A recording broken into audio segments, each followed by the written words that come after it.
अच्छा जी, सभी को राम राम। आज मिलने का मुख्य उद्देश्य था कि एक बार कम से कम 2 महीने हो गए आप लोगों से मिले हुए। हालांकि चाचा जी ने बताया था कि नफरी संख्या ज़्यादा नहीं है, ब्याह शादी का मौसम चल रहा है, ना ही भर्ती का सीज़न है। तो मैंने इनसे आग्रह किया कि भले ही जितने बच्चे आ रहे हो, कम से कम उन बच्चों से ही बात की जाए। तो मेरे भाई एक छोटी चीज़ समझाना चाह रहा था। बहुत सी चीज़ हमें तब ज्ञात होगी कि जब समय निकल जाए। जैसे कि पिछली मीटिंग में भी बताया गया था, फिर से दोहरा रहा हूँ वही बात में, कि जब ज्ञान हो उस समय हो कि जब सब कुछ हाथ से जाए। तो अभी आपके पास क्या चीज़ है? समय है। तो मेरा थोड़ा आज मिलने का मुख्य उद्देश्य ये था कि अभी आप फिजिकल एक्टिविटी कर रहे हो, इसलिए स्ट्रेंथिंग ऑफ योर बॉडी है ना, शारीरिक शक्ति के लिए कर रहे हो। तो जितनी जरूरी शारीरिक शक्ति है ना, उतनी जरूरी क्या है? मानसिक शक्ति भी है। अब सवाल आता है कि भाई मानसिक शक्ति तो बनो, पर बने कैसे? ठीक है, तो मैं थोड़ा सा आपको साइंस और थोड़ा सा धर्म, सारी चीज़ शॉर्टकट में बिल्कुल 2 लाइन में ऐसी बताऊंगा कि आपकी समझ में आएगी। अब तक कितने युग हुए हैं ये बताओ? हैं? 3। कितने हुए? 3। अब तक हुए 4 युग। ठीक है जी। सबसे पहले सतयुग, फिर त्रेता, द्वापर, कलयुग। तो सतयुग में क्या होता? देवता रहते ऊपर स्वर्ग में, और राक्षस रहते पाताल लोक में, और मनुष्य रहते पृथ्वी पे। फिर त्रेता आया। त्रेता में क्या हुआ? फिर राक्षस ऊपर आ गए। जब राक्षस ऊपर आए, सामाजिक संतुलन बिगड़ा तो देवता भी नीचे आ गए। ठीक है जी। फिर आया द्वापर। द्वापर में क्या हुआ? देवता राक्षस एक ही कुल में जन्म लेने लगे। वहीं पे कृष्ण जी, वहीं पे कंस, वहीं पे कौरव, वहीं पे पांडव। फिर कलयुग आ गया। तो हर साल अपडेट हो रही, हर युग में अपडेट हो रही ना चीज़ें। तो कलयुग में क्या अपडेट हुआ कि दोनों मनुष्य के अंदर घुस गए। हमारे अंदर शैतान भी है, हमारे अंदर भगवान भी है। हम कैसे आइडेंटिफाई करें, कैसे पता लगाए कि किसको कब एक्टिवेट करें, है ना? राक्षस भी जरूरी है, कलयुग में जी रहे हो ना, तो राक्षस भी जरूरी है। हल्का सा गुस्सा, हल्का सा एटीट्यूड भी जरूरी है। बट उस हम कैसे आइडेंटिफाई करेंगे, कैसे जानेंगे कि कब देवता है कब राक्षस है? अगर किसी भी प्रकार का मद है ना मेरे भाई, वो मद हो सकता है कि ये नहीं कि मदिरा का ही मद हो, वो मद आपको सुंदरता का हो सकता है, पैसे का हो सकता है, किसी भी प्रकार का अगर मद है तो समझ लें राक्षस आ गई। क्रोध और मद अगर है तो राक्षस आ गई। तो क्या रहना हमें? थोड़ा शांत रहना। ठीक है मेरे भाई। दूसरी चीज़, आप एक चीज़ बताइएगा, जब भी आप पढ़ते हो, पढ़ाई करते हो, या जब भी फिजिकल एक्टिविटी करते हो, थकते हो, तो अंदर का वो राक्षस क्या कहता है? बस छोड़ दे, बहुत हो गया, कहता है। जब भी अगर ये उम्र ऐसी है, स्वाभाविक बात है, अगर कोई सुंदर सी लड़की दिख जाए तो मन क्या कहता है कि देखे उसे। देखो मन की बात है ना। आप जितने भी गलत काम करोगे ना, वो राक्षस जो अंदर का होगा, आपके अंदर का जो राक्षस होगा, वो जल्दी आपको कहेगा कि आयु करो, और जो बढ़िया काम होगा उसकी तरफ को आप सरको नहीं। ठीक है। तो मेरे भाई सब चीज़ अच्छी होती है, लेकिन समय पे, समय के हिसाब से। अभी आपका जो समय है क्या है? केवल और केवल तैयारी करने का, मेहनत करने का, खुद को बिल्कुल मजबूत करने का। ऐसा नहीं कि भर्ती का भी सीजन नहीं है तो चलो भाई भर्ती के टाइम पे ही करेंगे। तो अभी से अगर तैयारी करोगे तो भर्ती के टाइम पे भाई साहब, एक चाचा जी बता देंगे, हमारी फौज की छोटी सी कहावत है कि शांति में जितना पसीना बहाओगे, युद्ध में उतना कम खून बहाना पड़ेगा। ठीक है। तो अभी क्या है, आपके जीवन में भी शांत, भर्ती तो नहीं है ना, कोई मानसिक प्रेशर तो नहीं है। अभी जितनी मेहनत कर लोगे ना, भर्ती नजदीक आती रहेगी, आपको मजा आता रहेगा। समझ रहे मेरी बात को? तो कुछ समझ में आया कि देवता भी है अंदर, राक्षस भी है, कब क्या होता है? दूसरी चीज, सतयुग में क्या था? राक्षसों के नाम क्या होते हैं? हिरण्यकश्यप, महान नाम, महान राक्षस होते हैं। ठीक है। फिर आपका त्रेता आ गया, राक्षस रह गया कितने शब्द का? 3, रावण। राक्षस से तात्पर्य ये है कि जो बॉस होता है ना, जो हेड होगा, उसी का तो नाम ले जाएगा ना, ऐसे तो बहुत राक्षस हो गए। तो रह गया 3 का। फिर द्वापर 2 शब्द का रह गया, कंस। कलयुग में कितने शब्द का रह गया? 1, मैं। यह जो मैं आ गई ना, मैं, ये समझ लेना कि विनाश है मैं। हर सवाल, हर कोई भी आप जवाब ढूंढने जाओगे ना, सवाल में जवाब ढूंढ होता है। तो इसका इसी में है। मैं का अगर उच्चारण करोगे तो मैं नहीं होता, खाली मैं है, उच्चारित होता है लेकिन लुप्त रहता है। अगर उसको उल्टा कर दिए तो हम, अगर हम वाली भावना रखोगे ना तो उसको परास्त कर सकते हो। इसका भी उदाहरण दूंगा। आप कभी अकेले दौड़ कर देखिएगा। आप जब अकेले दौड़ते हो, अकेले पढ़ते हो, अकेले कुछ भी एक्टिविटी करते हो, आप तेज कर सकते हो लेकिन लंबा नहीं जा सकते। अगर लंबा जाना है तो साथ में चलना पड़ेगा। आप जब भी अकेले दौड़ने के लिए जाओगे तो 2 किलोमीटर मैक्सिमम दौड़ने के बाद बोलेंगे अरे इधर उधर उधर उधर छोड़ो, कोई नहीं देख रहा, ठीक है। लेकिन जब आप ग्रुप में जाते हो, या जैसे चाचा जी कंडक्ट करवाते हैं, जब भी कोई भी हमारा राष्ट्रीय पर्व होता है या कुछ भी होता है, 15 अगस्त, 26 जनवरी, बाकी अवसरों पे भी, तो आप लोग कितना दूर तक दौड़ के जाते हो, पूरा एरिया कवर करते हो ना। क्यों कर पाते हो? क्योंकि एक ग्रुप में होते हो। ठीक है भाई, तो दोनों चीज़ समझ में आई। अगर ये दोनों चीज़ आप करेंगे तो ये जो मैं और ये राक्षस, ये देवता, इन सबको आप कंट्रोल कर सकते हो। ठीक है, मैं आपको ये नहीं कह रहा कि ठीक है भैया अपना कर्म करने की बजाय सीधा पंडिताई में लग जाओ। ठीक है, कर्म प्रदान होता है मेरे भाई। ठीक है, थोड़ी सी एक चीज़ बताऊँगा, छोटी सी मेरे भाई, जो चीज़ है मैंने भी अनुभव करी है, बाकी ने भी, वो जो चीज़ है, सूरज दिख रहा है कि नहीं है? चांद है कि नहीं है? दिख रहा है? पृथ्वी है कि नहीं है? शरीर हमारा है कि नहीं है? पंचतत्व से बना हुआ है। तो साइंस क्या कहती है कि पंचतत्व को अगर आपने कंट्रोल कर लिया तो उतना ही आपका आप पावरफुल हो सकते हो। शरीर से ही अगर मतलब होता है ना सब कुछ कि भैया जिसका शरीर बलिष्ठ बोला यही है सब कुछ, तो सारे पहलवान ही होते हैं, ये मंत्री वगैरह सारे राजा सब कुछ, सब जगह आपको पहलवान ही दिखते हैं। अगर कोई व्यक्ति आपको कहे कि नहीं भैया दिमाग वाला ही सब कुछ है, अगर दिमाग वाला होता तो भैया लोमड़ी है ना सबसे अमीर होती है, सबसे वही राज कर रही होती। ठीक है, तो ऐसी क्या चीज़ है कि जो ना ताकत काम आ रही, ना बुद्धि काम आ रही, क्या चीज़ काम आपकी? आपकी मेहनत, आपके कर्म और आपकी किस्मत। मेहनत आपके हाथ में, कर्म आपके हाथ में, किस्मत सारी आपके हाथ में। लेकिन अगर छोटी छोटी सी मैं आपको 2-4 चीज़ बता रहा हूँ, जब तक नौकरी नहीं लग जाती, अपने रोजगार पे नहीं लग जाते ना, एटलीस्ट तब तक करना है। और आप इसको थोड़े दिन तक करना, अगर करके मजा आवे, लगे कि हाँ इसका असर है, तो कर लेना, वरना छोड़ देना, कोई बात नहीं। गलत तो नहीं, कोई जबरदस्ती नहीं, कोई खर्चा नहीं। ठीक है, मित्र हमारे ग्रह कितने होते हैं? 9, जितने बताए गए। सबसे पावरफुल ग्रह कौन सा होता है आज की तारीख में? बताओ चलो यार। शनि। और बताओ? मंगल। और बताओ? शुक्र, बृहस्पति। ऐसे शक्तिशाली तो सारे होते हैं मित्र, लेकिन अगर व्यवसाय की बात की जाए ना तो मंगल रोजगार देता है आपको। ये सत्य बता रहा हूँ मैं आपको, मंगल रोजगार देता है आपको। मतलब एक छोटी सी चीज़ बता रहा हूँ, जैसे सब प्रेरित करते हैं ना जब तक रोजगार नहीं तक हनुमान जी की पूजा क्या करो,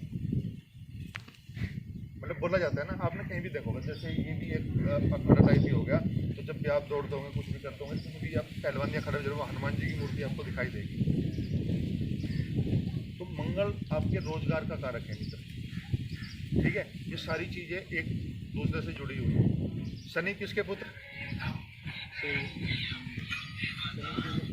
सूर्य के पुत्र हो गए शनि। देखो सब चीज़ जुड़ी हुई है। शनि को आज़ाद किसने कराया था? हनुमान जी ने। हनुमान जी ने जब बाल्यकाल अवस्था में थे तो एक बार सूरज देवता को निकल लिया था, फिर शिक्षा भी उनसे ही। अगर ये सूर्य ना हो तो प्रकृति खत्म हो जाएगी। मैंने कह रहा पूजा पाठ कुछ भी मत करो, लेकिन सुबह नहा धो के अगर एक लोटा जल में कुछ भी डाल के, मीठा हो कुछ भी हो, आप सूरज को जल दे दो, कुछ घट जाएगा कि? मंगल है, मंगल को खुश करने के लिए अगर बंदर पूजी माँ दोगे तो कुछ घट जाएगा कि? रोटी सब खावे, अगर डेली फूड भी खावे ना तो भी मंगल उससे वो हो जा। ठीक है, जो सूर्य होता है ना मेरे भाई, जो घर में हमारे पिता है वो सूर्य होता है, जो हमारी माता है वो चंद्रमा। आप कोई भी डिसीजन नहीं ले पा रहे हो, आपके मन में उथल पुथल है, पढ़ूँ कि ना पढ़ूँ, दोस्त के साथ जाऊँ कि क्या करूँ, किसकी सुनूँ क्या करूँ, कुछ भी अगर आपके जीवन में ऐसा कुछ भी उथल पुथल हो रहा है, समझ लेना चंद्रमा का प्रभाव। जब भी घर से बाहर निकलता हो या दिन में एक बार कम से कम माँ बाप के 5 माँ बाप इज्जत सम्मान दे सको भाई, वो यही तो है जिनकी वजह से हम आए, उन्हें दे सको कि नहीं दे सकते? ज़्यादा भारी काम तो नहीं। दो चीज़ बताई कुछ, माँ बाप को थोड़ा सम्मान दो, उनके चरण स्पर्श करो, आशीर्वाद लो, और एक लोटा और बंदर की दो, ज़्यादा तो नहीं बताया। और दूसरा भाई छोटी सी कहूँगा, ज़्यादा समय आपका नहीं लूँगा, आपको भी अपनी एक्टिविटी पे जाना होगा मित्र। थोड़ा सा अगर अनुशासन नहीं होगा ना जीवन में, मन को धरती पे अगर आए भाई सब सुख भोगो, सब कुछ करो जो तुम्हें करना है। कभी मन को ये मत कहो कि नहीं मैं गलत नहीं करूँगा, बोला मैं करूँगा, मैं पूरी मौज लूँगा, लेकिन ये भी नहीं, अब ये काम लक्ष्य रखो अपना, बोला ये कर लूँगा, तो घबरा मत। क्योंकि आप किससे बात कर रहे हो उस समय? अपने अंदर के राक्षस से बात कर रहे हो कि घबरा मत, मुझे तेरी मौज करूँगा बिल्कुल एक बार, लेकिन मैं ये कर लूँ। छोटे छोटे अपने गोल सेट करो, छोटे छोटे अपने टारगेट सेट करो, फिर कैसे करना है। खाली फिजिकल एक्टिविटी भी करो, जो चीज़ें ये मैंने बताई ना, ऐसा मैंने बोलता हूँ अगर पढ़ोगे ना फिर बाद में पढ़ाई किताब कर लोगे तो जाएगा दिमाग। कई बार ऐसा हुआ तुम्हारे साथ कि पढ़ के तो गए पेपर में, जब तो सर वो गुड़ गुड़ सी हुई, दिमाग में लगाया, सॉफ्टवेयर उठ गया हुई। तो ये सब करना शुरू कर दो। मैंने कहूँ जिस ब्रिटेन में जिस स्टेट में आप बैठोगे ना, बड़ा आवाज आ जाता है। ज़्यादा भारी चीज़ तो नहीं है। माँ बाप की सेवा करनी, सूरज को जल देना सुबह ना के, बंदर की माती है। कहीं गा दिख के कहाँ मेरे भाई मैंने कह रहा कि गुड़ दे दो, आटा दे दो, रोटी दे दो, ज़्यादा भारी चीज़ तो नहीं। सेम ऐसे कुत्ते के साथ। कुत्ता किसका मान है? राहु केतु शनि सबका, काल भैरव इन सबका मानना है। ठीक है, तो अगर कुत्ते को एक रोटी दे दो, गरीब हो जाऊंगा। कुत्ते की सेवा होगी, गाय की होगी, बंदर की होगी, माँ बाप की होगी, सूरज पूजा लोग है। क्या करेगी? ज़्यादा हो गई तो इतना तो नहीं होगा। नहीं इतना ज़्यादा होगी। हर आदमी जब उसके बाद में तो कोई वो थोड़ी। नहीं, ये नहीं कि सारा काम छोड़ गए। जीवन के सिर्फ 4 उद्देश्य होते हैं भैया, धर्म, अर्थ, काम, मोक्ष। सबसे पहले तो अगर काम ही मतलब अपना आप कर्म ही नहीं करोगे तो सारी जीरो है। अपना कर्म करो, काम करो। ध्यान होने के बाद जिस समय भी आपको उचित समय लगे, आपको क्या करना है? सूरज को अपना जरूर, बस ध्यान इतना रखना। देखो हमें क्या है कि पद्धति तो सारी पता है, लेकिन अधूरी पता होने के कारण क्या है, उल्टा नुकसान हो जाता है। जब भी सूरज को पानी देते हैं, थोड़ा झुक कर देते हैं, तो वो छींटे पानी बना लगे, वो कहीं पानी लखा ना जाए। तो उससे बेहतर क्या है कि कोई गमला या खाली पोट आपके पास हो, उसमें आप सूर्य को अर्घ दे सकते हो, कर सकते हो। ना हनुमान चालीसा सबके याद है, इसलिए याद नहीं होगी, कर देना आप। मतलब पिछली बार भी आप शायद आप में से कुछ थे, कुछ नहीं होंगे। मैं भाई छोटी सी चीज़ याद है कि पूजा पाठ ठीक है, ज़्यादा भी मत पढ़ो, पर थोड़ा सा इतना तो रखो कि हाँ तुम हमें अपने धर्म पे तो कम से कम कर्म कर सको। वो सब चीज़ क्या होगी, फिर स्थिति आपके अनुकूल बनती चली जाएगी, किस्मत उसी हिसाब से आपकी सारे बिगड़े काम या रुके जो कुछ भी है ना, सब होते चले जाए। ठीक है, हनुमान जी की पूजा करने से सबसे बड़ा लाभ ये है कि आपकी उम्र में सबसे ज़्यादा क्या है, मन विचलित होता है। ये उम्र ही ऐसी है। ठीक है, तो अगर किसी की कोई कन्या से भी कुछ सेटिंग होगी ना, वो ढंग की होगी तो मिल जाएगी, बला होगी तो टल जाएगी। ठीक है, बड़ाई होती है, मैं ये बता रहा हूँ। हालांकि आपके भी समझ में नहीं आएगी, टाइम लगेगा चीज़ समझने में, है ना। तो कुछ ज़्यादा तो नहीं बताया भाई, कोई रॉकेट साइंस बताई हो, कर सको ना इतना। और एक चीज़ तो मुझे बहुत अच्छी लगी, क्योंकि आप लोग ऑलरेडी कर रहे हो, आप लोग गुरु का सम्मान कर रहे हो। मतलब बृहस्पति तो ऑलरेडी आपने कैप्चर करके किया हो। ठीक है, अपने खुद की साफ सफाई रखो, खुद की साफ सफाई रखो। जिस बिस्तर पर सोते हो उस बिस्तर को अच्छे से रख सकते हो, जैसे भारी काम तो नहीं। बाजा देखा होगा, ना लत के बिछाएं और सांझ को फिर उन्हीं में घुसे। देखा होगा ऐसा आपने? ऐसा नहीं करना भाई। वो सो रहे हो, जो कुछ भी कर रहे हो, अपने बेड को, कपड़े को, जो भी है आपकी बेडिंग है, जो भी, उसको रोल करके रखो। जिससे क्या हो जाएगा, सुख रक्षा हो जाएगा। ज़्यादा भारी चीज़ तो नहीं। तो सारे कब्जा लिए है? और अभी क्या बच गया? सोमवार बच गया, बुधवार बच गया। बुधवार किसके लिए होता है पता है? गणेश जी के लिए होता है। सबसे बड़ी ताकत, सबकी अपनी अपनी अलग महिमा है मित्र। लेकिन अगर कोई भी काम किया जाए तो लोग ये नहीं कहते कि नया काम शुरू करो, पहले मैं श्री गणेश करूँ। मतलब जिसके शब्द सही हो जाएगी, श्री गणेश करो। थोड़ा सा अगर बुधवार वाले दिन में हाथ जोड़ लूँगा, तो उस पापा मोरिया को याद कर रहे हैं, कुछ घट जाएगा। सोमवार का दिन है, अगर 1 लोटा जल, उसमें कुछ रख के, मीठा मिश्री कुछ भी रख सकते हो। अगर मंदिर में भी नहीं जा सकते हो तो घर में भी अगर कुछ भी रखा है, दे दिया, कुछ घट जाएगा। जब भी मंदिर जाया करो ना, एक छोटा सा काम किया करो। घंटी लगी होती है, घंटी, घंटा, छोटा बड़ा कैसे, साइंस है इसमें भी।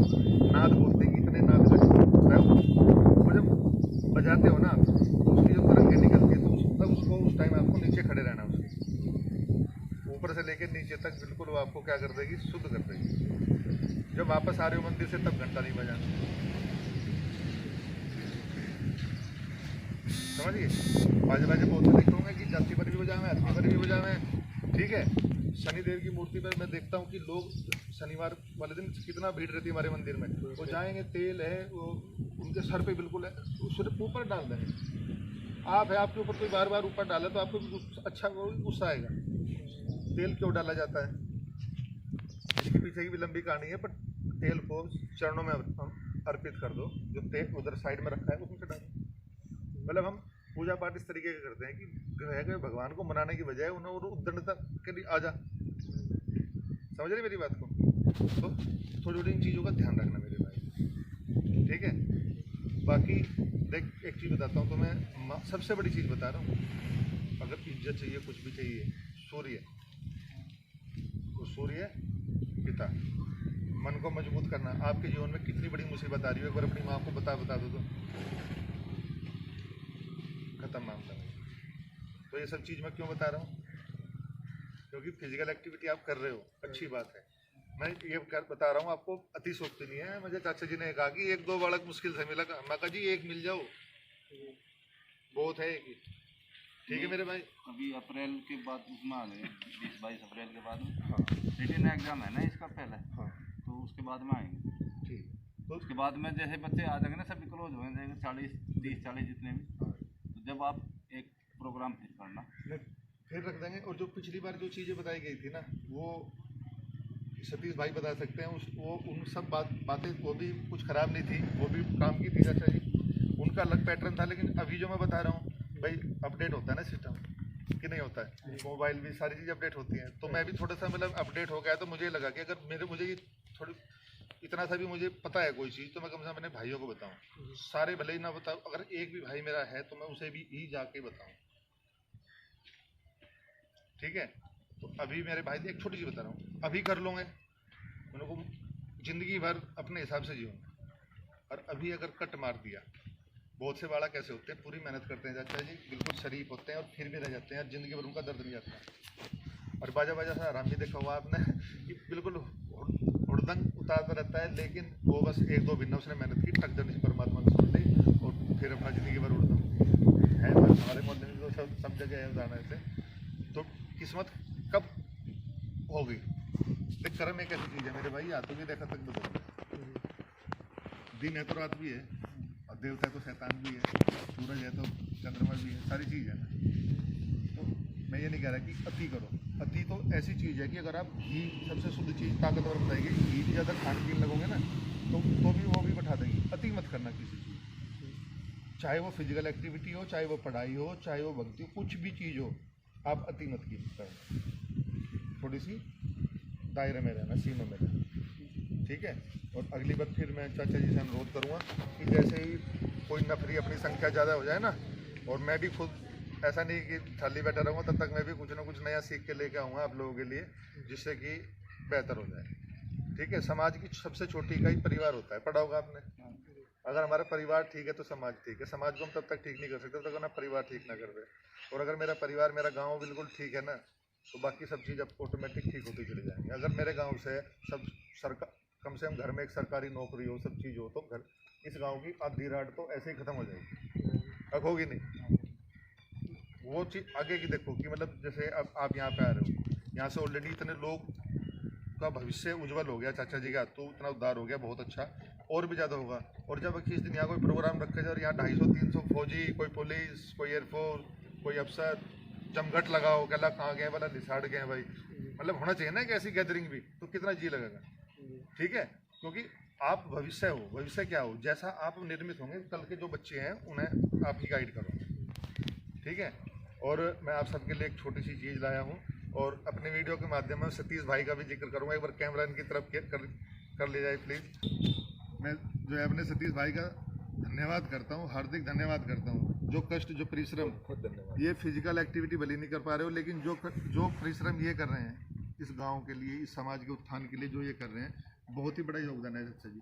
कोई भी भर्ती हो, किसी की भी कोई समस्या हो, कुछ भी हो, दिन रात मैंने देखता हूँ कि तत्पर रहते हैं। और जो आप ये काम कर रहे हैं ना मेरे भाई, ये अपने आप में एक पूजा है, ये अपने आप में एक पूजा है जो आप कार्य कर रहे हो भाई। ये तो बड़प्पन है नहीं आप सबका, और मैं भाई के लिए, परिवार का प्यार ही इतना है। छोटा सा मैं एक भाई के लिए जहाज लाया हूँ, जैसे एयरफोर्स का जहाज हवा में ऊंचाइयाँ उड़ता है ना, तो मैं ये चाहता हूँ कि ये भी अपने जो कैरियर है, जो भी इन्होंने चुना हुआ है, उसमें ये ऐसे ही दिन दुगनी रात चौगुनी ऐसी तरक्की करते हैं। बहुत बहुत धन्यवाद। एक मित्र ये सभी को एक एक कैलेंडर वितरित किया गया। अंकित मलिक द्वारा, अंकित मलिक इंडियन एयरफोर्स में कार्यरत है और बीच बीच में फौजी स्पोर्ट्स एकेडमी पर प्रैक्टिस कर रहे बच्चों को मार्गदर्शन हो जाएगा सभी। ये देते रहते हैं।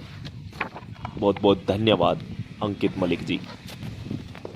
ये भी अपनी भाई फिजिकल एक्टिविटी कर लो, बाकी उधर रखे नहीं रखे बाद में अपना फिजिकल एक्टिविटी करने के बाद